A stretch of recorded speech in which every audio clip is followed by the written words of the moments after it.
आज हम पढ़ने वाले हैं क्लास 11th का chapter number 2 biological classification. Biological classification basically living organisms को डिफरेंट ग्रुप्स में क्लासिफाई करने का फर्स्ट जो अटेम्प्ट था उस बारे में ये चैप्टर बताया गया है।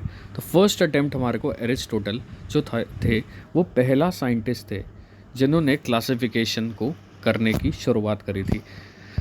देन उन्होंने क्या करा था, उन्होंने जो मॉर्फोलॉजिकल फीचर्स जो हम बाहर से फीचर्स देखते हैं, एक्सटर्नल कैरेक्टरिस्टिक्स को देख के प्लांट्स को क्लासीफाई करा था ट्रीज, श्रब्स और हर्ब्स में। और एनिमल्स को भी दो ग्रुप में क्लासीफाई करता था, वन जिसके पास रेड ब्लड सेल थे और सेकंड जिसके पास रेड ब्लड सेल नहीं थे। लीनियस ने फर्स्ट, कार्लियस लीनियस एक साइंटिस्ट थे जिन्होंने टू किंगडम क्लासिफिकेशन की शुरुआत करी थी। टू किंगडम क्लासिफिकेशन उन्होंने सारे ऑर्गेनिजम्स जितने भी हैं उसको दो पार्ट्स में डिवाइड कर दिया। प्लांटे जो प्लांट्स टाइप में दिख रहे थे मॉर्फोलॉजिकली उन्होंने उसको बोल दिया प्लांटे, एंड सेकंड को बोल दिया एनिमेलिया। ये सिस्टम जो था, ये इसके ड्रॉबैक्स मेनली क्या थे कि ये यूकैरियोट्स मीन्स जो ऑर्गेनिजम्स के पास ट्रू डिफाइंड न्यूक्लियस रहता है, एंड प्रोकैरियोट्स को डिफरेंशिएट नहीं कर पा रहा था। दोनों सेम किंगडम में ही लाए कर रहे थे।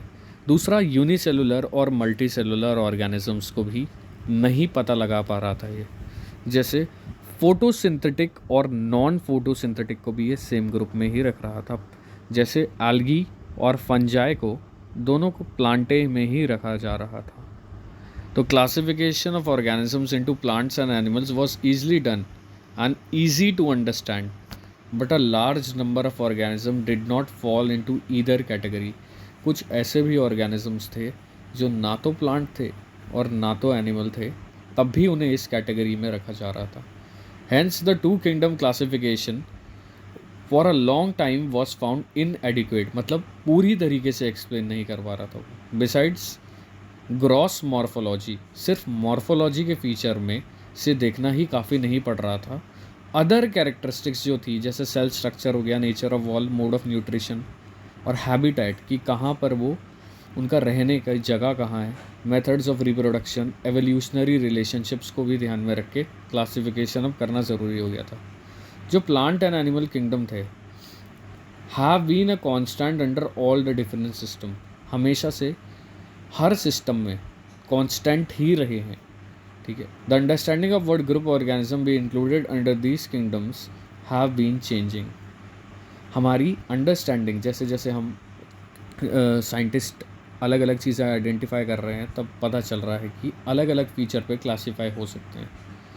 सो टू किंगडम क्लासिफिकेशन हमारे को दिया था कार्लस लीनियस में, बट वो इनएडिक्वेट था। इसलिए आर.एच. विटेकर एक साइंटिस्ट थे, उन्होंने 1969 में प्रपोज किया 5 किंगडम क्लासिफिकेशन।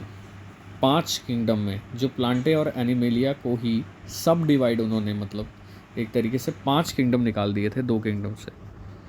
सो उससे पहले द किंगडम्स वर डिफाइंड, जो किंगडम्स के उन्होंने नेम दिए थे उनका नाम था Monera, Protista, Fungi, Plantae and Animalia. So ये 5 नेम दिए गए थे इसके लिए। उनका मेन क्राइटेरिया क्लासिफिकेशन का जो उन्होंने चूज़ किया था वो था सेल स्ट्रक्चर। सेल मतलब एनाटॉमिकल में अब आ गए वो, मॉर्फोलॉजी से सीधा एनाटॉमिकल मतलब इंटरनल फीचर्स में, बॉडी की ऑर्गेनाइजेशन, न्यूट्रिशन कैसा है, मोड ऑफ न्यूट्रिशन, रिप्रोडक्शन और फाइलोजेनेटिक मतलब एंसेस्टर्स के साथ कैसा उनका रिलेशनशिप है। सो ये टेबल जो है हमारे पास 2.1 टेबल, इसके थ्रू थोड़ा सा समझने की कोशिश करते हैं। मोनेरा जनरली प्रोकैरियोटिक होते हैं, सेल टाइप मोनेरा का प्रोकैरियोटिक है। बाकी प्रोटिस्टा, फंजाई, प्लांटे और एनिमेलिया सब यूकैरियोटिक ऑर्गेनिजम्स। जो मोनेरा की सेल वॉल है वो पॉलीसैकेराइड से बनी है। पॉलीसैकेराइड एग्जांपल हो सकता है हमारे पास जैसे स्टार्च हो सकता है, non cellulosic polysaccharide amino acid present in some. Protista में सेल वॉल किसी किसी में प्रेजेंट होती है, फंजाई में जो प्रेजेंट होती है वो काइटिन की होती है, प्लांट में सेलुलोस की होती है, एनिमल में सेल वॉल नहीं होती है। न्यूक्लियर मेम्ब्रेन मोनेरा में नहीं होता, बाकी सब में प्रेजेंट होता है। बॉडी ऑर्गेनाइजेशन कैसी है, उनकी बॉडी ऑर्गेनाइजेशन कैसे हो रखी है, जो मोनेरा हैं वो सेलुलर हैं, प्रोटिस्टा भी सेलुलर हैं, बट फंजाई जो हैं वो मल्टी सेलुलर है। प्लांट फर्दर, जैसे प्लांट्स में टिश्यूज़ भी रहते हैं, ऑर्गन भी रहते हैं, एंड एनिमल्स में tissue, organ and organ system, example digestive system, circulatory system and respiratory system, ये सब एनिमेलिया में देखे जाते हैं।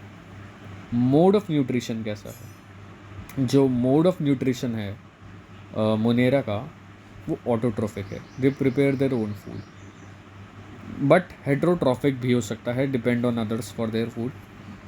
और प्रोटिस्टा ऑटोट्रोफिक रहते हैं और हेट्रोट्रोफिक भी हो सकते हैं।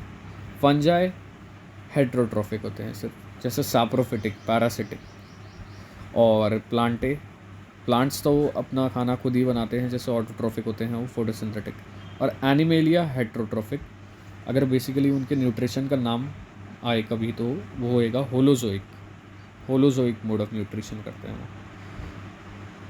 तो holozoic mode of nutrition animalia करते हैं। तो ये जो 5 किंगडम क्लासिफिकेशन है, इसने फर्दर डिटेल में हर एक चीज़ को क्लासिफाई कर दिया। जो अर्लियर सिस्टम थे उसमें जो बैक्टीरिया थे, blue green algae, fungi, mosses, gymno, angio, सबको प्लांट्स में रखा गया था, लेकिन इससे काफ़ी कॉम्प्लेक्सिटीज़ आ रही थी। और जो प्रोकैरियोटिक बैक्टीरिया था और जो हमारा जो ब्लू ग्रीन एल्गी थी, उसको भी सेम ग्रुप में रखा गया था। तो प्रोकैरियोटिक को अब हमने क्लासिफाई मेनली कर दिया है मोनेरा में। एंड यूकैरियोटिक में प्रोटिस्टा में यूनिसेलुलर वाले यूकैरियोटिक को हमने प्रोटिस्टा में डाल दिया है मेनली। तो इसमें जो है ये एग्जांपल्स वो काफ़ी ज़्यादा इंपॉर्टेंट हो जाते हैं। It also group together the unicellular organisms and multicellular ones. Unicellular and multicellular को एक ही ग्रुप में डाल दिया गया था, जैसे Chlamydomonas unicellular and spirogyra multicellular. एक ही ग्रुप में नहीं डाल सकते, बट 2 किंगडम क्लासिफिकेशन में ऐसा हो रहा था। The classification did not differentiate between, और जो अर्लियर क्लासिफिकेशन था 2 किंगडम वाला, उसमें हेट्रोट्रोफिक और ऑटोट्रोफिक की कुछ बात ही नहीं हुई थी। जो प्लांट्स होते हैं वो ऑटोट्रोफिक होते हैं, जो फंजाई होता है वो हेट्रोट्रोफिक। उनको एक ही किंगडम में डाला गया था, किंगडम प्लांटे में। सेल वॉल की कॉम्पोजिशन की भी कोई बात नहीं हुई थी। जो फंजाई होता है उसकी सेल वॉल में काइटिन होता है, और जो ग्रीन प्लांट्स होते हैं उनकी वॉल्स में सेलुलोज होता है। तो ये सब जब फर्दर 5 किंगडम क्लासिफिकेशन आया तो फिर सबको सेपरेट किंगडम में डाल दिया गया। तो इसमें क्या हुआ कि सारे प्रोकैरियोटिक ऑर्गेनिजम्स को हमने डाल दिया किंगडम मोनेरा में। यूनिसेलुलर यूकैरियोटिक को डाल दिया प्रोटिस्टा में। जो हेट्रोट्रोफिक ऑर्गेनिजम्स थे और जो साप्रोफिटिक टाइप के ऑर्गेनिजम्स थे हेट्रोट्रोफिक, वो मेनली फंजाई में आ गए, जो प्लांट से अलग हो गए। और प्लांट का अलग सा किंगडम बन गया एंड एनिमल किंगडम अलग से हो गया।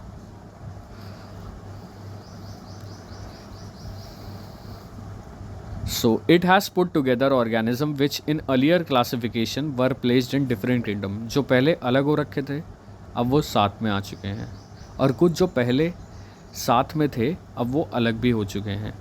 तो ओवर टाइम ये साइंटिस्ट की जो डिस्कवरीज हुई, तो उन्होंने नॉट ओनली मॉर्फोलॉजिकल बट उन्होंने फिजियोलॉजिकल, रिप्रोडक्टिव और फाइलोजेनेटिक, जैसे बताया था कि एंसेस्ट्रल एवोल्यूशनरी जो पहले चला आ रहा है उसके बेस पे उन्होंने क्लासिफिकेशन किया।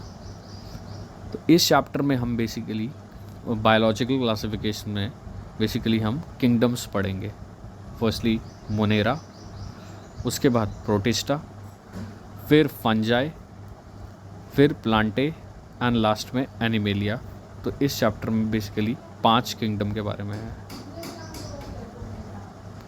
सो नेक्स्ट वीडियो में हम किंगडम मोनेरा से स्टार्ट करेंगे।